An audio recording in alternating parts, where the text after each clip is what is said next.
Hey, Jason, congratulations on your 1,000th podcast. That's amazing. You are so productive. Not only that for Creative Wealth, but everything else that you do. Pretty incredible. Hope all is well. Just want to let you know I'm thinking about you and hope things are going great.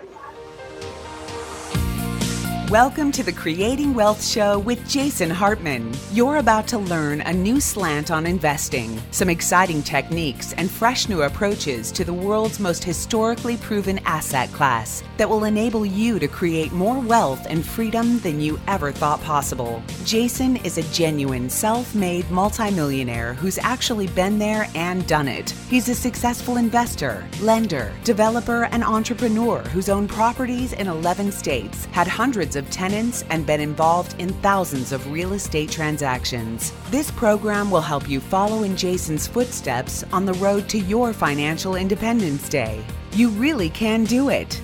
And now, here's your host, Jason Hartman, with the complete solution for real estate investors.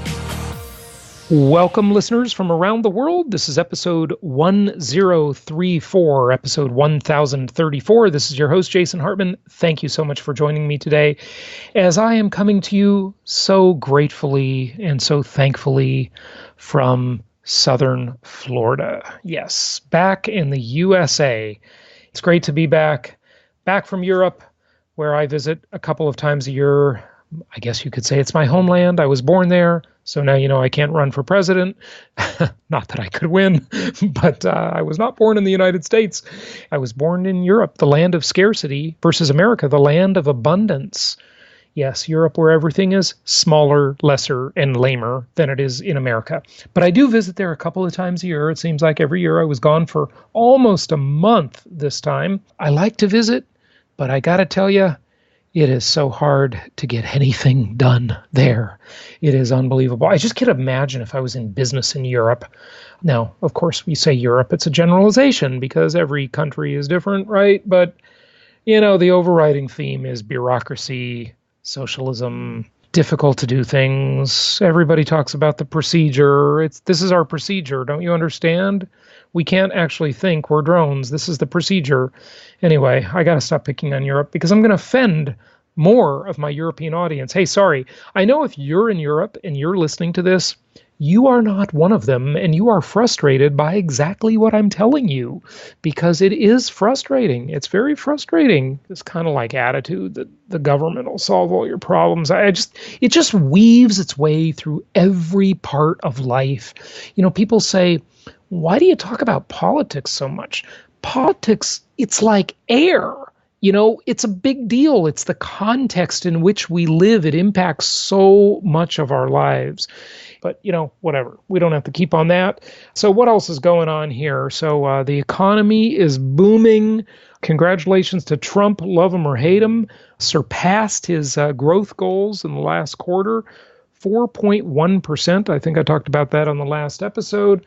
They are booming. But let me tell you something before I bring on our guest today. You've heard him on the show before. Before we bring him on, let me tell you something. I love a good recession. Yes, I do love a good recession. Why do I love a good recession? Because people act better in a good recession. Here's what I mean by that. Even good people that are moral, ethical people, even they are human and they get busy and they become ungrateful and they stop trying when everything is handed to them too easily. And I got to tell you, in an economy that is booming, people start to suck. They just do. They become ungrateful about their customers. Don't let me ever get like that. I will never be like that. I tell you, I am always grateful for my customers and clients. Maybe that's because I grew up poor. I hope I never take them for granted, but a lot of people do. And the other thing that happens is in a booming economy, in a booming environment, every flake under the sun comes out of the woodwork. I mean, they just come out of the woodwork because it's so easy to earn money that everybody can make it when times are booming, when money is sloshing around everywhere. when times are bad, when it's harder to get by, when it's harder to make it, when it's harder to establish oneself in the marketplace, where inventory isn't scarce and reputation matters and treating customers well matters, well, then, you don't see these people. They go back under the stone, that they live under, or they go back to delivering pizza or working at Starbucks or whatever they do. But boy, when the economy is booming, every flake comes out of the woodwork. So 2 components here I'm mentioning, okay? And you've all noticed it in your life, right? It doesn't have to be in real estate. It's in every area of life. The service isn't as good. The people don't care as much because, hey, business is booming. No matter who you are, no matter what you do. The rising tide floats all ships, right? That's the old saying, the rising tide floats all the ships. And so that's kind of the thing that is frustrating about a really good booming economy. Otherwise, hey, it's great. It's great. But it is frustrating. And you look at it and, there are all these, new gurus out there, right? And they haven't even been through a cycle yet. They weren't doing what I do during the Great Recession. And they certainly weren't doing it during the 3 recessions before that. I mean, look, folks, I've been doing this for more than a quarter of a century. Yes, I know, I'm old. I've been doing it for more than a quarter of a century, okay? I've been through the cycles. I've seen it happen. And, there is a lot to learn from that experience. I remember when I was younger and more cocky, and I know some of you are thinking, you're still cocky. No, I'm not. I'm much more humble now because I've been through a few things. I thought, it's so easy. You don't need to listen to these slow moving, experienced people. I'm bored with all that, right? Let me just go out and make money. The sun's shining everywhere, blah, blah, blah. And I tell you, those older, experienced people, they know something. They've seen things that you haven't seen. They've experienced things that you haven't experienced. And in the real estate business, I don't think I'm going to declare something here. Maybe you'll think I'm nuts. I think out of anybody in this business that does what we do, basically helping people buy investment properties nationwide and build nationwide portfolios of real estate, I am going to declare that I think I am the most experienced person in this business. Yeah, I think I am. My closest competitor is dramatically less experienced than I am, and that's my closest competitor, okay? Who I like, by the way. I like my competitor. Well, this particular one. Some of them I don't like because some of them are just crooks. Well, I don't want to say that too strong because I'm about to get sued. Okay, so some of them are just sleazy operators. I'll put it that way. But hey, my closest competitor, I'm more experienced than that person by about 2-fold. So there you go. There you go. I think I'm the most experienced person in this place. I've had hundreds of tenants, hundreds of properties, done all kinds of stuff in this field. So that is my cocky statement for the day. Tell me if I'm wrong. Am I wrong? Is there someone more experienced than me that does what I do? jasonhartman.com/ask. Put me in my place and tell me I don't know anything. Yeah, go ahead. I mean, I've been involved in probably, I was kind of adding this up in my head the other day, and it's not an exact number. But I've been involved, I think, in about 10,000 real estate transactions. 10 grand. 10,000. And think about it. If you do the math, when I was in resale real estate, I'd sell anywhere between maybe 50 and 100 houses a year, depending on the year. And heck, I did that for many, many, many years, almost 20. And then in this business, I know they overlapped a little bit. I've been doing this for 14 years, and they overlapped a bit there. In between, I was kind of doing both. We've done maybe a few thousand transactions now in this side of the business. So yeah, that's a lot of experience. Okay, I will shut up now because I know I'm boring you with all my experience. Okay, let me welcome back a returning guest and a client of ours. We'll do a little case study here, and that is Adam Schroeder. Adam, welcome back. How are you? I'm doing well. Thanks for having me on again. Good. It's good to have you. And folks, you might remember that when Adam was on the show before, he shared this awesome thing as I was staying at his house for a couple days. It was great staying there with you and the kids. And Adam has 4 kids, so he's Who are busy. all thankfully resting right now. Yes. So that's why I don't hear all this noise in the background. Like, you leave me these Voxer messages and it sounds like a chaos over there, Adam. It's crazy. But I think when you're a parent, you become a little bit immune to that sound. It's just sort of like a dull roar. You get kind of immunized to it a little bit. But anyway, fan in the background. Yeah, it's like a fan it's like white noise. Your white noise machine, right? Yeah. But you might remember Adam had this awesome family mission statement on the wall in his family room in the house.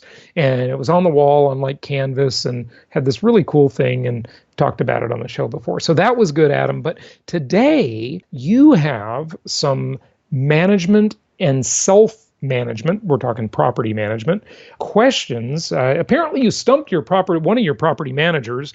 You've got a few houses in Memphis, I know. Are you in another market too? I can't remember. Where are you? We have 3 in Memphis right now, and we just signed a purchase agreement for one in Jackson on Friday. Jackson, Mississippi. Yes. Good stuff. Mississippi. Okay, good. I remember learning to spell that when I was a kid. So you put that one under contract. Okay. Now you're not self-managing anything, right? You're doing property management all the way, right? Professional management? Okay. Right now we have that, yes. Yeah. And you had some questions for me. I think you said you stumped your property manager a little bit too with some questions. Tell us about that. So I was just going along with the standard property management, and then I went to meet the masters, and y'all had the kind of discussion of the hybrid model, and I got interested in it. And you also, during one of the property management sessions, you brought up some points that I thought, I need to ask my property manager about that and find out. And so I started asking him questions. And so wait a sec. Wait. Let me say a couple things. So this was our Meet the Masters conference where we had Ron Paul speak and John Burns and a bunch of other speakers last January in La Jolla. You were there. You actually did a couple of broadcasts from that I thought was a super creative idea. So thank you for doing that. And you, by the way, I didn't say this, but you are located in Austin, Texas. Okay. So just wanted to give a little perspective, but go ahead with what you're saying. I started asking him questions saying, hey, can I get this? Hey, can I get that? Hey, this was mentioned at Meet the Masters, can I get that from you? And it just became, the more questions I asked, the longer it took to get a response. And then we had our annual or semi-annual walkthrough, and they did the walkthrough, but we didn't get the report for 2 to 3 months. And then there were some problems that they wanted to fix. And I said, okay, well, there's no picture of that on the report. I need a picture of that to justify the expense.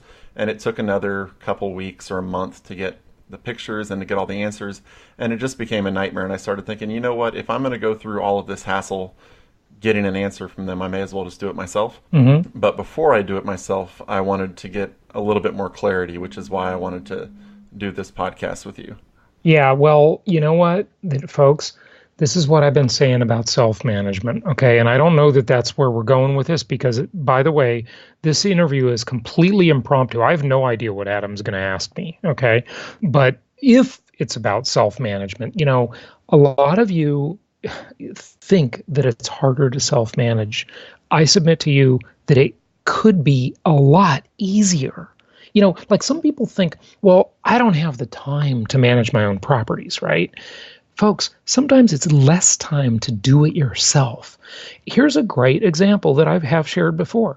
In the old days, people wouldn't type their own letters, right? I remember my mom when I was a kid. My mom was executive director of the Leukemia Society, and she had a secretary. And the secretary, I remember hanging out at the office there because, I was a latchkey kid. And so I'd just hang out at her office a lot, and I'd work there too, and they'd pay me like nothing. But anyway, and this was in Santa Monica, California. And my mom would say, hey, Pam, come in. Pam was one of her secretaries at the time. Pam, come in and take a letter. And Pam would bring in a stenographer pad, and write shorthand and write what my mom would tell her and then go type it. right? How many people do that nowadays? No, everybody types their own stuff. They email it, right? Nobody has people typing their own stuff anymore, okay? It's just not done because it's just easier to do it yourself. Same is true with booking travel, for example. I used to have Karen, who's been on the show, and, she used to be our operations manager when we had our big offices in Orange County, California. And Karen used to book my travel for me. Well, you know what I realized? As good as Karen is, it's easier for me to just do it myself. You don't need to have a middleman for some of this stuff. Sometimes it's just easier to do it yourself. So anyway, that's my thing on self-management. Okay, Adam, go ahead. Sorry. In relation to that, so what happened, the one that really spawned this was they did the home inspection on one of our properties. They emailed it to me on May 29th. Erin and I looked at it. Erin's my wife. We looked at it that night. We responded on the 30th. And then she said they would reach out and get some more photos that day. She sent it on the 30th. And then on June 26th, I emailed them and said, hey, I haven't heard anything and I wanted to check in. And they didn't respond. And on July 13th, I emailed them and I copied Oliver, actually my investment counselor, because they tend to respond more whenever I include him. And on July 13th, and then July 17th, Oliver sent an email saying, hey, what's going on? And then she responded to that. She responded to Oliver once he got involved. And so it went from May 29th to July 17th. Isn't that ridiculous? Just to get the simplest thing. Yeah. Just to get pictures of this, of the damage. So my question is, as I'm considering the possibility and we're probably going to go into self-management in that market, what information do I need to get from the current property manager to be ready for the switch? Do I need to get anything from them? The first thing is everybody should always have a library of pictures on every property they own. Okay, you always need that because every time you remarket the property, you need that. And just your property manager should just give you a complete file. Now, some of the stuff they're going to say they can't give you because of the tenant's privacy. And this is another battle you don't have to engage in if you self-manage. There are laws, of course, protecting the tenant's privacy. But if you take the middleman out and you manage your own properties, you hold those documents. Now, you got to be respectful of all that, of course, but that's a separate issue. But we've had cases, maybe like once or twice, I remember this coming up out of thousands of deals, where the tenant will owe the landlord money at the end of the lease, right? They'll either have some damages to the property or, maybe they've had an eviction or something, right? And the landlord wants to pursue a judgment against the tenant, but the property manager will say, well, we can't provide you a copy of their application and credit report because that violates our obligation to the tenant's privacy, right? Well, if you don't have a manager and you're the manager, you have that. So if you need to get that information for a collection agency, you got it, right? There's no battle. It just amazes me how lame some of these managers are sometimes. And listen, they're not all lame, okay? I know I make it sound like they are by the way I talk. You know why? Because I don't point out all the good things they do. And that's not fair. Okay, I will be the first to admit they do a lot of good things. They do a lot of stuff right, but that's not what we're talking about. Remember, I'm a complainer, okay? And complainers change the world. There's a Jason Hartman quote. Gandhi was a complainer. Martin Luther King was a complainer. Rosa Parks was a complainer. Complainers change the world. That's my excuse for being a complainer. I don't know if it works, but anyway. So you need to get a complete file. And you need to have a full library of pictures on all your properties, okay? Always keep that nicely organized on your computer. So whenever you have the property go up for lease. And then you can also, I want to remind you all, you can use a service called WeGoLook.com. WeGoLook.com. Interviewed them on the show before. You might remember the episode where I had the CEO of WeGoLook.com on. And for $69, they'll go look at things, take multiple pictures, report on things for you. Super handy service for remote management. So is there something in particular you're thinking besides just a complete file on the property? No, I mean, if it was pictures and kind of what kind of paperwork I can actually get from the property manager, like I had to ask, I realized after Meet the Masters that I didn't have the actual lease the signed lease from the tenant. Yeah. So I got Right. those, but I Right. didn't Of know if course there you was want any. to get all that. Yeah. I didn't know if there were any other things that I wasn't thinking of that I needed to get from them. So you're saying there's a chance I could get the application, but there's also a chance they may not. They may, I don't know, just see what they're going to say. But you tell them you want a complete file and, everything. I mean, you have the right to it. They may bring up the privacy thing a little bit. Okay. They may object to some of that stuff. But what I would say is, look, if they do that, just say, okay, if there's something you can't show me, then I want a redacted application. If you need to take something off of that and redact it for tenant privacy purposes that you can't give to me, then send me the application redacted. Just black out the information that I can't see. Okay? And then after we're switching, I'm assuming I should send a letter or an email to the actual tenant to say, hey, you're going to be in contact with me. What all do I need to give them? Or what all should I give them? You don't really need to give them anything except tell them where to send the rent. And, I would just exchange contact information with them. You're going to find that most of these tenants are just decent people and they want to maintain a nice relationship with you. And you're going to find that everything's going to be great. And you're going to find that a lot of them do a lot of the repair work for you for free. So that's nice too. So. Okay. And so whenever you have to sign a new rent contract, where do you find like the contracts and all of the things you're going to need to either re-up the current tenant or to find a new tenant? Yeah, good question. So you can either get them from a property manager or a real estate agent in that local area. And by the way, these go state by state. But, if it's in Memphis, even the property manager you're leaving, you can get it from them. Okay, because, a good way to sort of change that relationship rather than end that relationship is to say to them, look, I still need a la carte services. When the tenant turns between tenants, I need you to handle that for me. How much will you charge me? And some will say, well, we don't do that.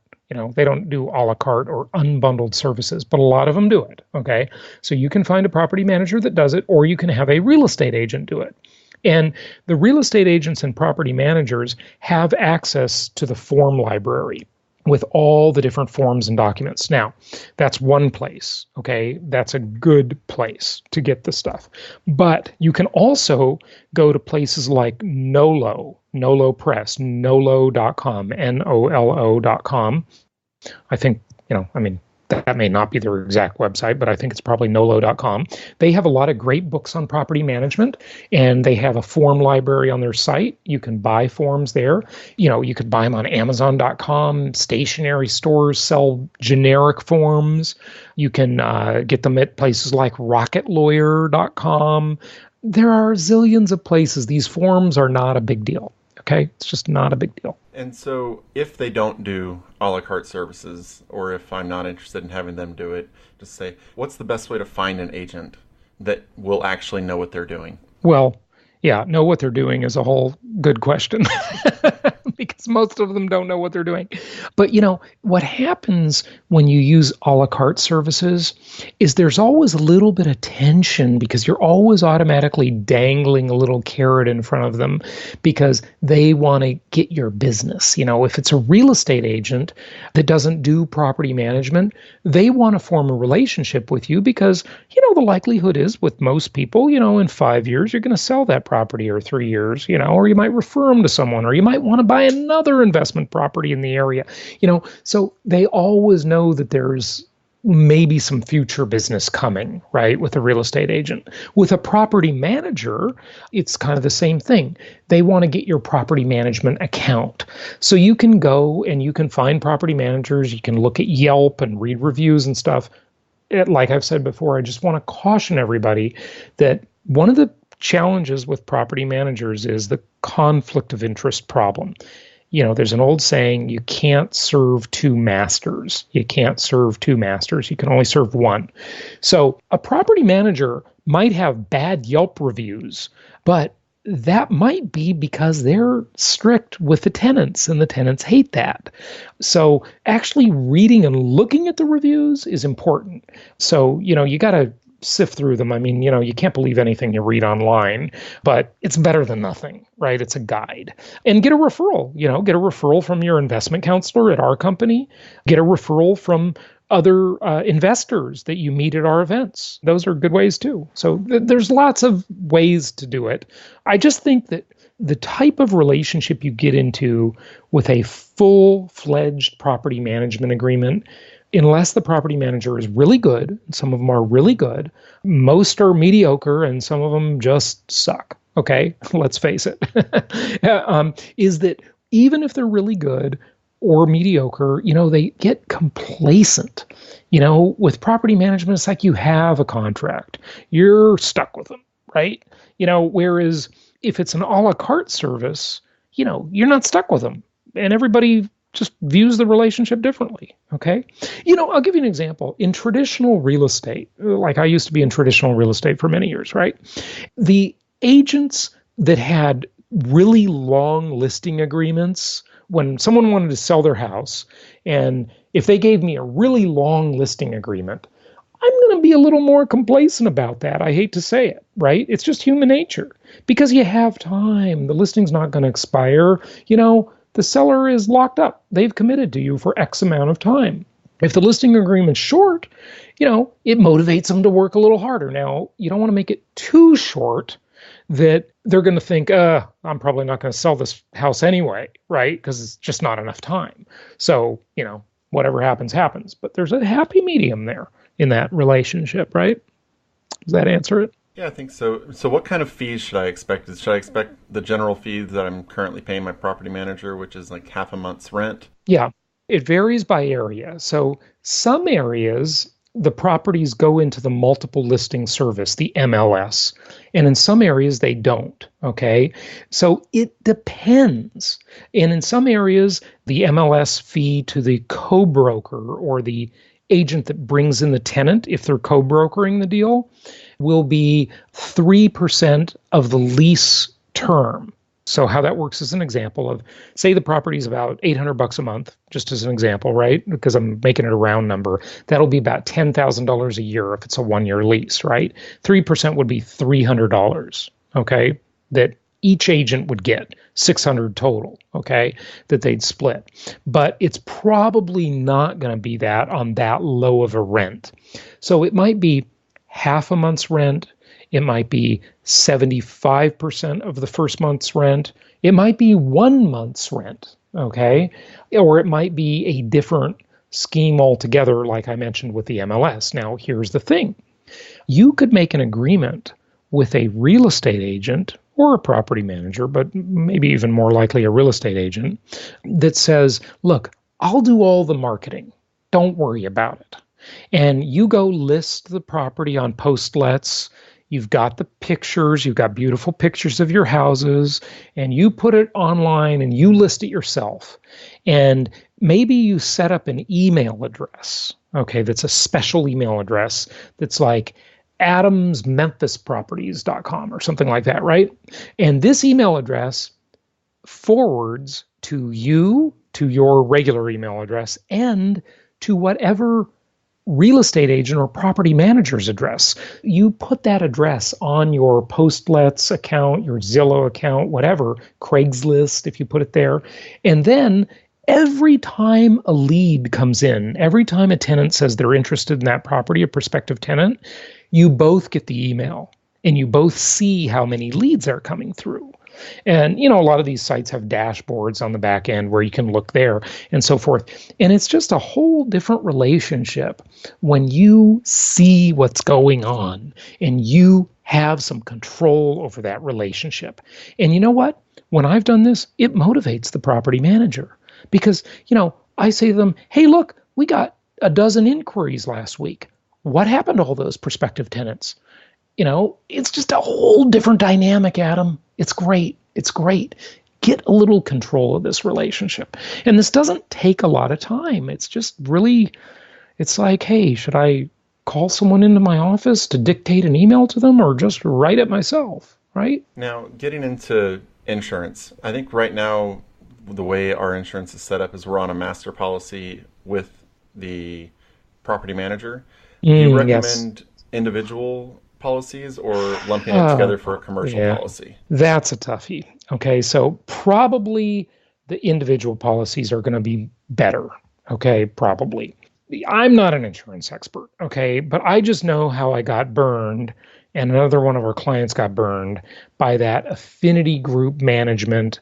They also go by National Real Estate Insurance Group, NRE, however that is, G or whatever, IG, National Real Estate Insurance Group. And now I think they're under REI Guard or something like that. Don't quote me on this because I'm not sure, but they're using all these different names out there. And I know that there have been many complaints about them, and they burned me. They wouldn't pay a claim that I had. I know that they wouldn't pay one of our other clients' claims too. And this was one of these very inexpensive insurance policies where they would insure your whole portfolio of properties. They wouldn't charge you much at all. But then when the claims, when it was time to make a claim, they got a million excuses not to pay you. And that was really annoying. Individual insurance is probably going to be better. But again, insurance has become a bit complicated, and I'm not an expert. Now, we've had Ed Babkus on the show before. He's been at several of our events. He's insured a lot of our clients' properties over the years, and, he's kind of talked about the difference between that. And just look for those past episodes about insurance. Maybe go to jasonhartman.com and just type insurance, and you'll see them come up because there's a lot more detail there. Now, I know you're a huge fan of pet rent. Mm-hmm. Yep. And I'm a huge fan of pets, too. Yeah. I love animals. But they got to pay their way. Do you currently charge pet rent for your... Oh, yeah. Absolutely. And what have you found is a reasonable amount? $25 per pet. Okay. Yeah. So if they've got 2 cats, you might make them a better deal, maybe make it 40 for 2 or 25 for 1, $25 a month. I mean, look, folks, every institutional landlord is charging pet rent. Why aren't we doing it? Institutional landlords, in other words, that own big apartment complexes, and also, these Wall Street firms, private equity groups that own all these thousands of houses that they're renting, they nickel and dime people for everything, okay? Folks, you should be nickel and diming a little bit. It's the way it is in the marketplace. If they can charge it, you can charge it. It's much nicer to live in a single-family home than in a crummy apartment building. So why can't we charge that stuff too, just like they are? And mostly, it's that the single-family home landlords just aren't asking for it. Just ask for it. You'll be surprised how often you get it. This will be continued on the next episode. Thank you for listening, and happy investing. Thank you so much for listening. Please be sure to subscribe so that you don't miss any episodes. Be sure to check out the show's specific website and our general website, hartmanmedia.com, for appropriate disclaimers and terms of service. Remember that guest opinions are their own, and if you require specific legal or tax advice or advice in any other specialized area, please consult an appropriate professional. And we also very much appreciate you reviewing the show. Please go to iTunes or Stitcher Radio or whatever platform you're using and write a review for the show. We would very much appreciate that. And be sure to make it official and subscribe so you do not miss any episodes. We look forward to seeing you on the next episode.